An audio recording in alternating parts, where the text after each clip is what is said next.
Guerra Fría, que comenzó en 1947, es el nombre que define las tensas relaciones durante más de 4 décadas entre Estados Unidos y sus aliados y la Unión Soviética y los suyos. Se le denomina como Guerra Fría porque los Estados Unidos y la Unión Soviética nunca se enfrentaron directamente desde el punto de vista militar, a pesar de que las dos naciones eran las únicas superpotencias nucleares de la época capaces de provocar la aniquilación de la humanidad. A pesar de que no hubo guerras directas, sí que hubo una gran tensión diplomática e incluso psicológica, y cuando hubo conflicto armado, el enfrentamiento se hizo indirectamente, a través de países y movimientos revolucionarios, contrarrevolucionarios y guerrillas bajo la influencia de un país o el otro. Los conflictos más destacados que surgen durante esta guerra son el bloqueo de Berlín en 1948 a 1949, la Guerra de Corea de 1950 a 1953, la crisis del Canal de Suez en 1956, la construcción del Muro de Berlín en 1961, la crisis de los misiles en Cuba en 1962, la Guerra del Vietnam en 1959 a 1975, la Guerra del Yom Kippur en 1973, la invasión de Afganistán de 1979 a 1989. Y numerosas intervenciones en forma de golpes de Estado, apoyó a movimientos revolucionarios y contrarrevolucionarios. Por ejemplo, el apoyo de Estados Unidos al golpe que derrocó al gobierno de Jacobo Arbenz en Guatemala en 1953, el golpe en Brasil del año siguiente, el apoyo a Pinochet en el golpe de Chile de 1973, o el respaldo a la contra en Nicaragua en los años 80 y otros conflictos en Centroamérica y Sudamérica. La Guerra Fría termina en 1991 por el desmantelamiento de la Unión Soviética y el fin de un superpoder comunista.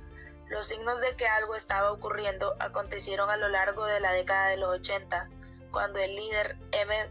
Gorbachev introduce los conceptos de reforma y apertura a los que se une el movimiento anticomunistas, o deseos de separarse del control soviético en muchos de los antiguos países del Pacto de Varsovia, particularmente en Alemania Oriental. Cuba logra su independencia formal o cambio de dominación en 1899, luego de que Estados Unidos derrocara a España por la posesión de Cuba.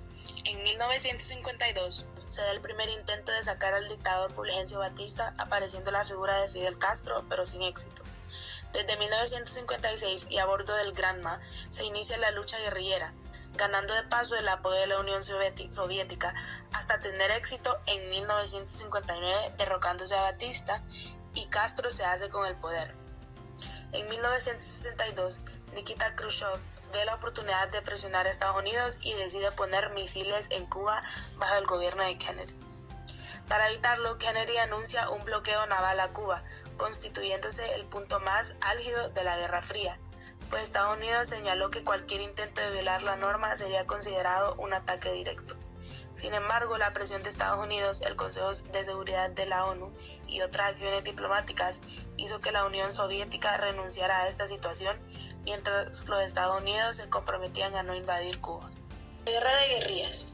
La guerra de guerrilla existía antes de la Guerra Fría en la región, por ejemplo en Nicaragua o El Salvador, pero es la Revolución Cubana la que le da nueva fuerza al demostrar el éxito que ésta podía tener frente al enfoque del ejército tradicional.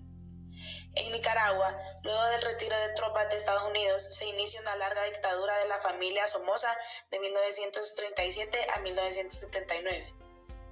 Otro de los casos más relevantes es en Guatemala, donde distintos focos se unen en las Fuerzas Armadas rebeldes. En Colombia, a partir de 1965, se manifiestan en el Ejército de Liberación Nacional, en 1966 en las Fuerzas Armadas Revolucionarias y en 1968 en el Ejército Popular de Liberación. En Argentina surgen los montoneros, que eran de origen peronista, y luego surge la Acción Anticomunista Argentina para combatirlas, a las cuales se elimina totalmente en 1976 con el golpe militar. Otro caso emblemático es el Sendero Luminoso de Perú, pero que desde fines de los 80 se comienza a convertir en un grupo terrorista y perdiendo legitimidad, declinando definitivamente en 1990. Created using Powtoon.